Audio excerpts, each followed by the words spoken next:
जो इन 24 अवतारों के नाम रोज लेते हैं, उनके घर में झगड़ा नहीं होता, कलह नहीं होता और जीवन में कभी गरीबी नहीं रह सकती। मैं ये नहीं कहूंगा कि आकाश से पैसा बरस जाएगा, हाँ ये जरूर है कि धन आने के साधन बन जाएंगे, रास्ते खुल जाएंगे, आपके बच्चे बेरोजगार नहीं होंगे, आपका पैसा गलत जगह पर खर्च नहीं होगा। ये भगवान के 24 नाम लेने की इतनी बड़ी महिमा है।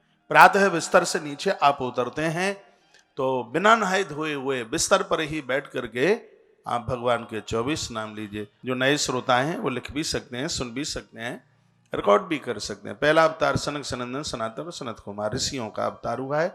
इस धरती पर परमात्मा से भी पहले महात्मा आया। याद रहे इस बात के लिए, ईश्वर से भी पहले, ईश्वर की जानकारी देने के लिए महात्मा आया इस धरा पर, इस धरती पर, और इसको ऋषि अवतार के नाम से जाना गया। पहला अवतार हुआ भगवान का। दूसरे अवतार में भगवान बराह नारद, उसके बाद में भगवान नर नारायण, और तत्पश्चात भगवान पंचमहा कपिलो नमः, पांचवें अवतार में भगवान कपिल, छठवें अवतार में भगवान यज्ञ नारायण के रूप में चल करके आए हैं।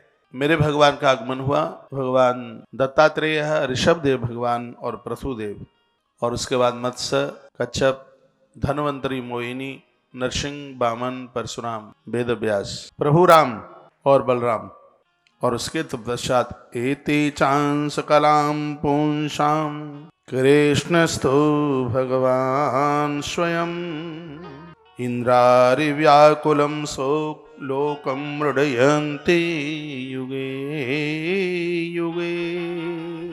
ऐसे मेरे भगवान जब लोग दैत्यों के अत्याचार से व्याकुल उठते हैं तब युग युग में अनेक रूप धारण करके भगवान प्रकट होते हैं। ऐसे मेरे भगवान आए, भगवान श्री कृष्ण। मैं पवित्र व्यासपीठ से निवेदन करना चाहूंगा, कृष्ण का भक्त बन जाना कृष्ण की ही कृपा है। भगवान गोविंद से दयालु कौन हो सकता है? एक पूतना विष देने को आती है और भगवान उसको मुक्ति दे। पूतना तो अहो वकीयम स्तनकाल कूटम, अपनी छाती से विष लगा करके आई कृष्ण को मारने के लिए। बस उसने ये कह दिया था कि यशोदा को कि मैं तुम्हारी बहन हूं, तो तुम्हारे बेटे की मैं मौसी हूं, और मौसी का अर्थ होता है जो मां जैसी है। तो भगवान श्री कृष्ण का भले इसने नकली मेरे साथ संबंध बनाया, रिश्ता बनाया, आखिर में ये मौसी बनी है, तो मौसी तो मां जैसी।